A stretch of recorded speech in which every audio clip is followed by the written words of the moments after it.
Kawasan Jakarta Barat sekitar Jalan Grogol sampai dan Mogot Jakarta semenjak pukul 7 pagi sampai 9 pagi tadi suasana jalan sudah berangsur normal. Beberapa tempat yang menjadi korban keberingasan masa kemarin sudah mulai dibenahi oleh pemiliknya. Sementara sisa kerusuhan seperti bangkai-bangkai mobil yang terbakar menjadi tontonan penduduk di sekitar atau pengguna jalan yang ingin menyaksikan sisa kejadian dari dekat. Kawasan perdagangan di sekitar Jakarta Barat yang sempat menjadi incaran massa sudah dijaga ketat petugas sejak kemarin sampai pagi tadi. Namun suasana yang sempat tenang itu kemudian kembali memanas diawali di Jalan Tomang Raya. Massa mulai turun ke jalan dan menjarah toko-toko swalayan yang ada di pinggir-pinggir jalan. Kemudian aksi meluas ke Jalan Biak di Jakarta Barat. Massa mulai membakar peralatan kantor sebuah bank di pinggir jalan, sehingga terpaksa jalan ditutup barikade pasukan, dan kendaraan diperintahkan memutar balik arah.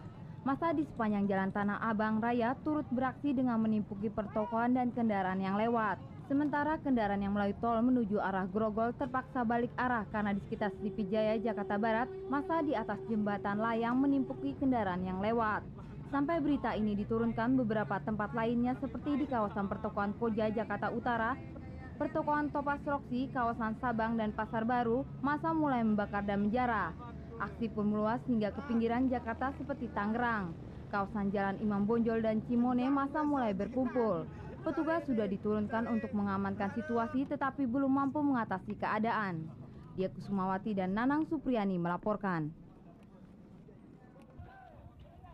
Salah satu tempat yang menjadi amukan massa dan menjadi sasaran jarahan adalah pertokoan di Green Garden. Sejak pagi tadi, pemilik pertokoan di sana telah melarikan diri karena toko mereka dilempari dan dimasuki massa yang langsung menjarah barang-barang yang ada di dalamnya.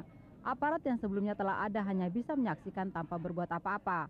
Tetapi setelah petugas kepolisian turun tangan, penjarahan bisa dihentikan. Itu pun dengan konsekuensi menjadi sasaran lemparan massa yang ada di sekitarnya. Sedangkan di pertokoan Interkota, sebanyak 20 toko yang ada di sana pun menjadi sasaran. Massa bebas mengambil barang yang ada. Apalagi tidak ada petugas yang mengamankan daerah itu. 3 kendaraan roda 4 yang berada di lokasi langsung dibakar massa. Sedangkan tak jauh dari lokasi, pertokoan Ramayana pun telah hangus dibakar. Begitupun beberapa toko di Pasar Cengkareng. Ina Waskito dan Joni Akbar melaporkan. Aksi pembakaran mobil itu terjadi di 2 lokasi, yaitu di depan Kompleks Perumahan Imigrasi Cengkareng dan Pasar Cengkareng di kawasan Dan Mogot. Di sepanjang jalan itu, massa mencekati mobil yang lewat. Setelah menurunkan penumpangnya, mobil lantas dibakar. Selain itu, massa juga membakar swalayan top di Kompleks Taman Semanan Indah di Jalan Kosambi Baru, Jakarta Barat.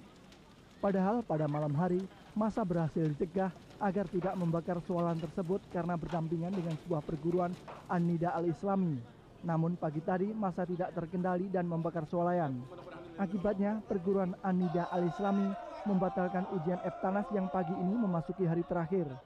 Sebanyak 209 siswa SMP serentak meninggalkan kertas ujian dan kabur dari ruangan sekolah.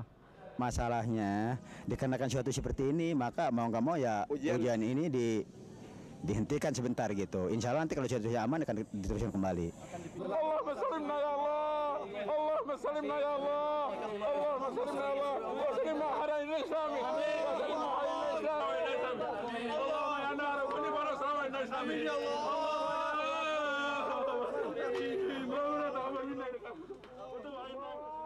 Sementara itu, belasan pengurus Yayasan An-Nida secara serentak berdoa agar kebakaran di swalayan top tidak merembet ke sekolah An-Nida. Jarod Suprayatno dan Doni Indradi melaporkan.